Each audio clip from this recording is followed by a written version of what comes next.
കൂട്ടുകാർക്ക് നല്ലൊരു ദിവസം ആശംസിച്ചുകൊണ്ട് മാമ്പഴത്തിന്റെ പുതിയ വീട്ടിലേക്ക് സ്വാഗതം. നമുക്ക് നേരെ സേതുവിന്റെ പള്ളിവീട് ഇന്നത്തെ നല്ലൊരു വിശേഷം കണ്ടാലോ. അങ്ങനെ ഇന്നത്തെ വിശേഷത്തില് പ്രതാപന് ഋതു വക്കീലിനടുത്തിരിക്കുകയാണ്. വക്കീൽ ചോദിച്ചു, അല്ല സേതു കുഴപ്പക്കാരനല്ലെങ്കിൽ പിന്നെ നിങ്ങൾ എന്തിനാ അയാളെ വീട്ടിൽ നിന്ന് പുറത്താക്കാൻ ശ്രമിക്കണേന്ന് ചോദിക്കുക. അല്ല അത് പിന്നെ ഞങ്ങളുമായിട്ട് അത്ര അടുക്കത്തില്ല, എന്നെയോ അല്ലെങ്കിൽ ഞങ്ങളുടെ അമ്മേനെ ഒന്നും കണ്ണെടുത്ത് അയാൾക്ക് കാണത്തില്ല, അതുകൊണ്ട് അയാൾ പേപ്പേഴ്സുകളൊന്നും സൈൻ ചെയ്ത് തരുമെന്ന് തോന്നില്ല എന്ന് പറയാണ്. ഇത് കേട്ടതും വക്കീൽ പറഞ്ഞു, അങ്ങനെയാണോ? പ്രതാപൻ പറഞ്ഞു, എന്തേലും ഒരു പഴുതുണ്ടോന്ന് നോക്ക്. ആ സേതുവിനെ പൂട്ടാനായിട്ട് പൊന്നുമളത്തിന്ന് അവനെ അടിച്ചു പുറത്താക്കാനായിട്ട് എന്തേലും വഴിയോ ആ വിൽപ്പത്തിനകത്ത് ഉണ്ടോന്ന് നോക്കാൻ പറയാം. നോക്കിയിട്ട് പറഞ്ഞാൽ ഇതിനകത്തൊന്നും പ്രത്യേകിച്ചൊന്നും കാണുന്നില്ല. ഇനിയിപ്പം നിങ്ങൾ കേസ് കളിക്കാൻ പോവാണെങ്കിൽ കുറെ വർഷം കേസ് കളിക്കേണ്ടതായിട്ട് വരും. അത് മാത്രമല്ല, ഇനിയിപ്പം നിങ്ങൾ ഇങ്ങനെയൊക്കെ കേസ് കൊടുത്തിട്ടുണ്ടെങ്കിൽ തിരിച്ചൊരു കേസ് എങ്ങാനും സേതു ഫയൽ ചെയ്തിട്ടുണ്ടെങ്കിൽ തീർന്നു. അറിയാലോ ഒരു പക്ഷേങ്കിൽ സ്വത്തിന്റെ മേലെ സ്റ്റേ വരുമെന്ന് പറയാണ്. സ്റ്റേ ഓർഡർ വന്നാൽ പിന്നെ പെട്ടെന്നൊന്നും നിങ്ങൾക്ക് ഒന്നും ചെയ്യാൻ പറ്റില്ല എന്ന് പറയാം. എല്ലാം കേട്ട് കഴിഞ്ഞപ്പോൾ ഇത് പറഞ്ഞു, ഓ അപ്പം ഞങ്ങൾ ഇതുമായിട്ട് മുന്നോട്ട് പോയിട്ട് കാര്യമില്ല അല്ലേന്ന് ചോദിക്കണം.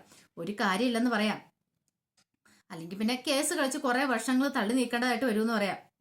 ഈസാൻ പ്രതാപൻ ചോദിച്ചു, അല്ലെ വിൽപത്രം ഒറിജിനൽ തന്നെ അല്ലേന്ന് ചോദിക്കണം. അതിനെന്താ സംശയം, ഇത് ഒറിജിനൽ വിൽപത്രം തന്നെയാന്ന് പറയണം. അങ്ങനെ തകർന്ന മനസ്സോടുകൂടി പ്രതാപനും ഋതുവും കൂടെ വീട്ടിലേക്ക് വരുവാണ്. ഋതു വന്നിട്ട് ആ വിൽപത്രമൊക്കെ അങ്ങോട്ട് ആ ടേബിളിലേക്ക് അങ്ങോട്ട് ഇട്ടു. ഈ സമയം പൂർണ്ണമ ഉണ്ടായിരുന്നു അവിടെ. അയാൾ ആ സേതു, എനിക്കൊരു സമാധാനം കിട്ടുന്നില്ല അയാൾ കാണുമെന്ന് പറയണം. ഈ സമയം പ്രതാപൻ മാധവമേനന്റെ വലിയൊരു ഫോട്ടോയ്ക്ക് മുന്നിലേക്ക് അങ്ങ് ചെല്ലുവാണ്. ചെന്നിട്ട് എന്നാലും എന്റെ അളിയാ, ആ സേതുവിന് ആ തലതിരിഞ്ഞവൻ എന്തിനാ ഇങ്ങനെ ഉള്ള അധികാരങ്ങളൊക്കെ കൊടുത്തേ? സ്വത്തുക്കൾ പകുതി എഴുതി കൊടുത്തു, അതും പോരാഞ്ഞിട്ട് ഇപ്പൊ തന്നെ കണ്ടില്ലേ. എന്നാലും ഇത്ര വലിയൊരു കൊലച്ചതി പൂർണ്ണിമേച്ചിയുടെ മക്കളോട് ചെയ്യേണ്ട കാര്യമില്ലായിരുന്നു പറയാം. പെട്ടെന്ന് പൂർണ്ണിമ പറഞ്ഞു, വേണ്ട മാധവേട്ടനെ വെറുതെ കുറ്റപ്പെടുത്തണ്ടെന്ന് പറയാം. അതല്ലേലും അങ്ങനെയാണല്ലോ, ചേച്ചിക്ക് എന്ത് മാധവേട്ടൻ എന്ത് കാണിച്ചാലും ഒരു കുഴപ്പമില്ലോ. പക്ഷെ ഞങ്ങളെ സംബന്ധിച്ച് അങ്ങനെയല്ല. ഋതുവൊക്കെ ഉണ്ടല്ലോ, ഋതുവിനൊക്കെ എന്തെങ്കിലും ആപത്ത് വന്ന പിന്നെ ഞങ്ങൾക്ക് സഹിക്കാൻ പറ്റുമോ? ഋതുവും സ്വാതി അവരെല്ലാം വേണ്ടേ കമ്പനികളും കാര്യങ്ങളും ഒക്കെ നോക്കി നടത്താനായിട്ട്. അതിന്റെ ഇടയ്ക്കേക്ക് സേതു കയറി വന്നിട്ടുണ്ടെങ്കിൽ എനിക്ക് സഹിക്കാൻ പറ്റില്ല. ഉള്ള കാര്യം ഞാൻ പറയാം പൂർണ്ണിമേച്ചെന്ന് പറയണം. ഋതു പറഞ്ഞു, അവന്റെ ഞാൻ വെച്ചിട്ടുണ്ട് ആ സേതുവിനിട്ട് എന്റെ അച്ഛന്റെ സ്വത്തുക്കള്, അത് അവന്റെ ലക്ഷ്യം എന്ന് പറയണം. ഇത് കേട്ടൻ പൂർണ്ണിമ പറഞ്ഞു, എന്താ ഋതു നീ ഇങ്ങനെയൊക്കെ പറയണേ? ഇന്ന് വരെ സേതു സ്വത്തുക്കളും ചോദിച്ച് ഇങ്ങോട്ട് വന്നിട്ടുണ്ടോ എന്ന് ചോദിക്കാം. ഒരു കാര്യം ഞാൻ പറഞ്ഞേക്കാം, അവൻ ഇങ്ങോട്ട് വരുന്നേ എനിക്ക് ഇഷ്ടമില്ല. അവൻ വന്നിട്ടുണ്ടെങ്കിൽ ഞാൻ ഈ വീട്ടിൽ നിന്ന് പോകുന്നു പറയാം. ഒരു നിമിഷം പോലും ഞാൻ ഈ വീട്ടിൽ പിന്നെ താമസിക്കത്തില്ല. അയാൾ ഒന്ന് താമസിക്കുവോ താമസിക്കാതിരിക്കുവോ എല്ലാം അമ്മയുടെ ഇഷ്ടം എന്ന് പറഞ്ഞിട്ട് ദേഷ്യപ്പെട്ട് അങ്ങോട്ട് കയറി പോവാണ്. ഈ സമയം പൂർണ്ണിമയ്ക്ക് വല്ലാത്ത സങ്കടം വന്നു. എന്ത് ചെയ്യണമെന്ന് അറിയത്തില്ല. ഒരു പക്ഷെ ഇങ്ങനെ മക്കൾ തുടങ്ങിയിട്ടുണ്ട്, എന്ത് ചെയ്യാൻ പറ്റും? അവരിനിയിപ്പം ഇങ്ങനെ വാശി പിടിച്ചിട്ടുണ്ടെങ്കിൽ തനിക്കിപ്പം അവരുടെ പക്ഷത്തെ നിൽക്കാൻ പറ്റുള്ളൂ. അങ്ങനെ ചിന്തയൊക്കെ പൂർണ്ണിമയുടെ ഉള്ളിലുണ്ടാകുന്നുണ്ട്. ഈ സമയത്ത് പ്രതാപൻ പറഞ്ഞു, അല്ല ചേച്ചി അളിയൊരു ചെക്ക് ഒപ്പിട്ട് വെച്ചിട്ടില്ലായിരുന്നു ചോദിക്കും. ആ ഉണ്ട്. ആ ചിലപ്പോൾ അത്തേലെ എമൗണ്ട് ഒന്നും എഴുതിയിട്ടുണ്ടായിരിക്കല്ലോ അല്ലേന്ന് ചോദിക്കണം. അല്ല അതെനിക്ക് അറിയില്ല എന്ന് പറയണം. ഒരു കാര്യം ചെയ്യാം, ചേച്ചി അതുമായി എടുത്തോണ്ട് വാ. അല്ല ഇപ്പൊ ചെക്ക് എന്തിനാ? ആ കോൺട്രാക്ടർക്ക് കൊടുക്കാണ്ടെന്ന് പറയണോ? ഓ അങ്ങനെ ചേച്ചിനെ ഇപ്പൊ എമൗണ്ട് ഒന്നും എഴുതാൻ നിൽക്കണ്ട, അതും കൂടെ എടുത്തോടെ തന്നാൽ മതി എന്ന് പറയണം. അങ്ങനെ പൂർണ്ണിമ മുറിക്കകത്തേക്ക് കയറി പോവാ. ചെന്ന് കഴിഞ്ഞപ്പം മാധവമേനന്റെ ഫോട്ടോ ഉണ്ട്. എന്നാലും മാധവേട്ട ഇത്ര പെട്ടെന്ന് പോവണ്ടായിരുന്നു. ഇപ്പൊ ശരിക്കും പറഞ്ഞിട്ടുണ്ടെങ്കിൽ സത്യത്തിൽ ഒറ്റപ്പെട്ടു പോയത് ഞാനാ. പിന്നീട് മാധവമേനനുമായിട്ടുള്ള കുറച്ച് നല്ല നല്ല നിമിഷങ്ങളൊക്കെ പൂർണ്ണിമയുടെ മനസ്സിൽ കൂടെ ഇങ്ങനെ കടന്നു പോവാണ്. അവസാന ദിവസം പറഞ്ഞ വാക്കുകളും കാര്യങ്ങളും എല്ലാം. എന്നാലും എന്നോട് ഒരു വാക്ക് പോലും പറയാതെ എന്തിനു വേണ്ടിയിട്ടായിരുന്നു ഇതെന്നൊക്കെ പറഞ്ഞ് ഇങ്ങനെ ഓരോന്ന് ചിന്തിച്ചിരിക്കുക. പിന്നെയാണ് ഓർത്തെ പ്രതാപനെ കൊണ്ടുപോയി ചെക്ക് കൊടുക്കണമല്ലോ. അങ്ങനെ ചെക്ക് കൊടുത്തോണ്ട് നേരെ പ്രതാപന്റെ അടുത്തേക്ക് പോവാണ്. ചെക്ക് കൊടുത്തിട്ട് ചോദിച്ചല്ല, ഈ ചെക്ക് ആർക്ക് കൊടുക്കാനെന്ന് പറഞ്ഞില്ല. ഞാൻ പറഞ്ഞല്ലോ ചേച്ചി അത് ഓർക്കാത്താന്ന് പറയണേ. കോൺട്രാക്ടർക്ക് കൊടുക്കാനോ? ഓ അങ്ങനെ. അപ്പോഴാണ് കുറുപ്പേട്ടൻ അങ്ങോട്ട് വരുന്നത്. കുറുപ്പേട്ടൻ പറഞ്ഞു, ചെക്കോ? ഇതെന്തിനാ പ്രതാപ? അതെനിക്ക് കോൺട്രാക്ടർക്ക് കൊടുക്കാനാ. കോൺട്രാക്ടർക്ക്? ഏത് കോൺട്രാക്ടർക്ക്? അല്ല സപ്ലയർക്ക് കൊടുക്കാനാന്ന് പറയാ. സപ്ലയർക്കോ?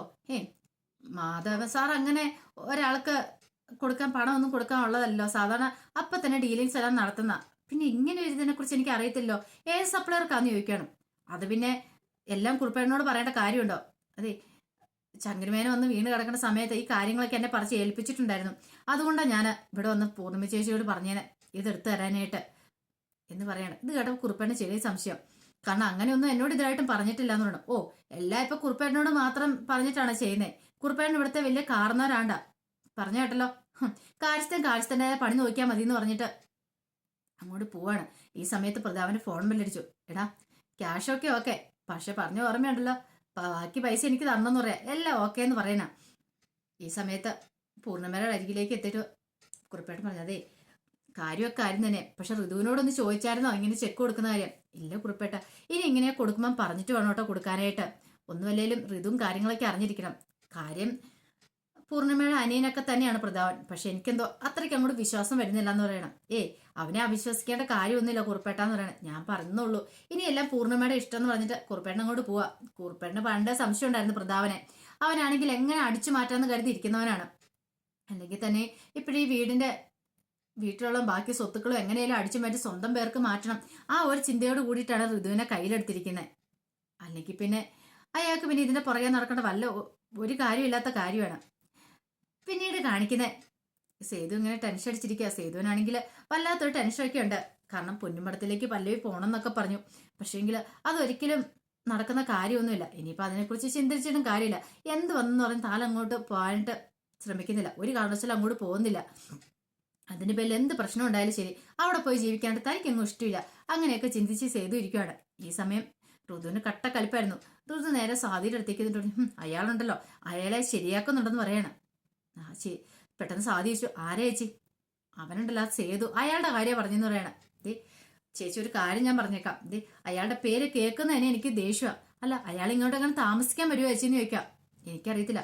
അങ്ങനെ എങ്ങനെ താമസിക്കാൻ വന്നിട്ട് ചേച്ചി നമുക്കിവിടെ താമസിക്കണ്ട കേട്ടോ, നമുക്ക് എങ്ങോട്ടേലും പോകാന്ന് പറയാം. ഇത് കേട്ടോണ്ട് അച്ഛൻ ഇങ്ങോട്ട് വന്നിട്ട് പറഞ്ഞു, അല്ല നിങ്ങൾ ആരുടെ കാര്യം പറയണേ?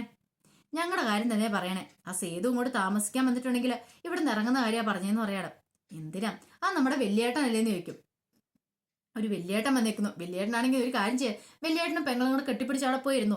പക്ഷെ ഞങ്ങൾ എന്തിനു കിട്ടത്തില്ല എന്ന് പറയാണ്. അയാൾ കാരണം ഇവിടെ മനുഷ്യന് സമാധാനം ഇല്ലാത്ത അവസ്ഥയാ. അയാൾ ഇങ്ങോട്ടെങ്ങാനും വരട്ടെ, എന്ത് ചെയ്യണമെന്ന് എനിക്കറിയാം. ഇതിന്റെ പേരിൽ എവിടെ ഏതറ്റം വരെ പോകാനായിട്ട് ഞാൻ തയ്യാറാ. എന്ത് കേസ് കളിച്ചിട്ടാണ് ശരി, ഒരു കാരണവശാലും ഒരു തരുമ്പ് പോലും എൻ്റെ അച്ഛന്റെ വീതം ഞാൻ ഇവിടുന്ന് കൊടുക്കത്തില്ല.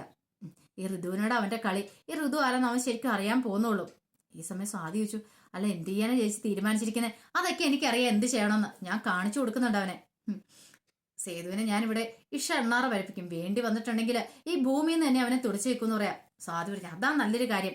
അയാളെ അങ്ങോട്ട് അവസാനിപ്പിച്ചാലേ ചേച്ചി ഏറ്റവും നല്ല കാര്യം അതാ. പിന്നെയാണെങ്കിൽ അയാളുടെ ശല്യം ഉണ്ടാകത്തില്ലെന്ന് പറയാം. അച്ഛനെന്തേ വേണ്ടാത്തൊന്നും പറയില്ലെന്ന് പറയണം. എന്റെ അച്ചു, നീ ഒന്നും മിണ്ടാതെ പോകുന്നുണ്ടോ? ഒരു നല്ല കാര്യം പറയാൻ സമയത്ത് അവളിങ്ങനെ ഓരോ നെഗറ്റീവ് വർത്താനായിട്ട് പറയും എന്ന് പറഞ്ഞ് അച്ഛനെ അവിടെ നിന്ന് അങ്ങോട്ട് ഓടിക്കുവാണ്. പിന്നീട് കാണിക്കുന്ന ശോഭയുടെ ആങ്ങള് കടയിൽ പോയി, അയാൾ പുറത്താണ്, കടയിൽ പോയി ഇങ്ങനെ നല്ല മീനും മാങ്ങയൊക്കെ മേടിക്കുവാണ്. കപ്പയൊക്കെ മേടിച്ചിട്ടുണ്ട്. എല്ലാം മേടിച്ച് വണ്ടിയെ കയറാൻ തുമ്പഴത്തേനും പറഞ്ഞു, ഓ ശോഭേച്ചിനെ ഒന്ന് വിളിച്ചാലോ, ഇതെങ്ങനെയാണ് കറി വെക്കുന്നതെന്ന് ചോദിക്കാം. അങ്ങനെ നേരെ ശോഭേനെ വിളിക്കുകയാണ്. ശോഭേച്ചി എന്നുണ്ട് വിശേഷം ചോദിക്കാം. എന്ത് വിശേഷം? അല്ല ശോഭേച്ചി ഇതിനായിട്ടും എന്തെടുക്കുമായിരുന്നു? കിടന്നൊന്നും ഇല്ലായിരുന്നു ചോദിക്കും. ഇല്ല കിടന്നൊന്നും ഇല്ലായിരുന്നു പറയണം. ഓ ശോഭേച്ചിക്ക് പിന്നെ ഉറക്കമൊന്നും ഇല്ലോ, എന്ത് ചെയ്യാനാണ് മനെ? എനിക്ക് ഉറങ്ങാൻ പറ്റുമോ? ആകെപ്പാടെ പല്ലവിയുടെ കല്യാണം കഴിഞ്ഞതിന് ശേഷം എനിക്ക് ടെൻഷൻ മാത്രമേ ഉള്ളൂ എന്ന് പറയണം. അതെന്താ? അവളുടെ ജീവിതം ഈ വിധമായി തീർന്നില്ലേ? ഓ അതാണോ കാര്യം? ഒരു കണക്കിന് ആ ഇന്ദ്രനുമായിട്ടുള്ള ബന്ധം ഉപേക്ഷിച്ച് നല്ല കാര്യമല്ലേ ചേച്ചിന്ന് ചോദിക്കണം. ചേച്ചി ഒരു കാര്യം ചെയ്യാം, എത്രയും പെട്ടെന്ന് അവളുടെ ജാതകം ഒന്നുകൂടെ നോക്ക്. അവൾക്ക് ഉടനെ എങ്ങനെ വല്ല കല്യാണം ഉണ്ടെങ്കിൽ നല്ല ഗംഭീരമായിട്ട് അതങ്ങോട്ട് നടത്തി കൊടുക്കുക. അതതിന് ചെയ്യേണ്ടതെന്ന് പറയാം. ഇങ്ങനെ അല്ലാതെ ആടി തൂങ്ങി എന്നിട്ട് കാര്യമില്ലെന്ന് പറയും. ശോഭ ശരിയാ, ഞാനൊന്ന് ആലോചിക്കട്ടെ എന്ന് പറയണം. അങ്ങനെ ഫോൺ വെച്ചു. അങ്ങനെ പിറ്റേ ദിവസം ശോഭയും അതും കൂടെ കൂടിയിട്ട് ജോത്സ്യനെ വിളിച്ച് വീട്ടിൽ വരുത്തുവാണ്. അങ്ങനെ ജോത്സ്യം വന്നു. ജോത്സ്യം വന്ന് പ്രശ്നം വെച്ച് കഴിഞ്ഞപ്പം ശോഭ ചോദിച്ചു, അല്ല അവളുടെ കല്യാണം വല്ലതും നടക്കുവോ? അല്ല ഞാൻ ഒരു കാര്യം ചോദിച്ചോട്ടെ, നിങ്ങൾ ഇതിനു മുമ്പത്തെ കല്യാണം നടത്തിയല്ലോ, അത് ജാതകം നോക്കിയിട്ടാണെന്ന് ചോദിക്കും. ഇത് കേട്ട് ശോഭ പറഞ്ഞു, അത് ജാതകം നോക്കിയിട്ടാ. എന്തേ മധുവേണ്ണല്ലേ പോയി നോക്കിയെന്ന് പറയണം. അങ്ങനെ ഞാൻ വഴിയില്ലല്ലോ, കാരണം ജാതകത്തിൽ വ്യക്തമായിട്ടുണ്ട് ആ സമയത്ത് കല്യാണം നടക്കാൻ പാടില്ലെന്നുള്ളത്. കാരണം കല്യാണം നടന്നിട്ടുണ്ടെങ്കിൽ 1 വർഷം പോലും നീണ്ടു നിൽക്കില്ല എന്നുള്ളത്. ഇത് കേട്ട് ശോഭ പറഞ്ഞു, 1 വർഷം പോയിട്ട് 1 ദിവസം പോലും നിന്നില്ല എന്ന് പറയാം. അങ്ങനെ വരട്ടെ, ഒരു പക്ഷേങ്കില് കുറച്ച് നാളും കൂടെ ഉണ്ട് ഈ ദോഷം പല്ലവിക്ക്. അതിനുശേഷം കുഴപ്പമില്ല. ആ കുറെ ദോഷം കഴിഞ്ഞ് കഴിഞ്ഞാൽ പിന്നെ ഒരു പക്ഷേങ്കിൽ ചിലപ്പോൾ ഇന്ദ്രനും അവളുമായിട്ട് ഒന്നിക്കൂന്ന് പറയണം. ഇത് കേട്ടതും പെട്ടെന്ന് ശോഭ പറഞ്ഞു, അത് വേണ്ട, അയാളെപ്പോലെ ദുഷ്ടനുമായിട്ട് എൻ്റെ മോളിനെ ഒന്നിക്കണ്ടെന്ന് പറയണം. അങ്ങനെയാണെങ്കിൽ ഒരു കാര്യം ചെയ്യാം, വേറെ കല്യാണയോഗം ഉണ്ടോ എന്ന് നോക്കട്ടെ എന്ന് പറയണം. അങ്ങനെ നോക്കിക്കഴിഞ്ഞാൽ പറഞ്ഞു, ഒരു 6 മാസം കഴിഞ്ഞിട്ടാണെങ്കിൽ കല്യാണം നടക്കുമെന്ന് പറയാം. ശോഭ പറഞ്ഞു, അത് മതി, 6 മാസം കഴിഞ്ഞിട്ടാളും മതി എന്ന് പറയണം. അങ്ങനെ ജോത്സ്യം പോവുകയാണ്.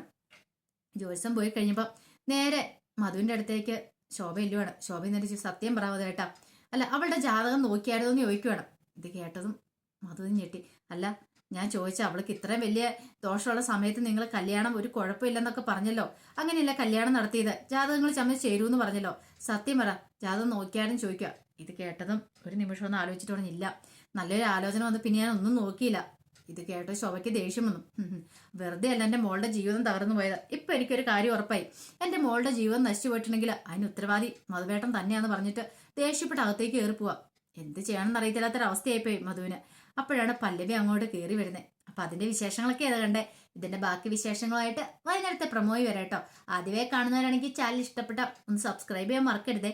അതോടൊപ്പം തന്നെ കണ്ടുകൊണ്ടിരിക്കുന്ന എല്ലാവരുടെ സപ്പോർട്ടിലേക്കും തുടർന്നും പ്രതീക്ഷിച്ചുകൊണ്ട് എല്ലാവർക്കും ഒരിക്കൽ കൂടി നല്ലൊരു ദിവസം ആശംസിച്ചു നിർത്തുന്നു. നന്ദി.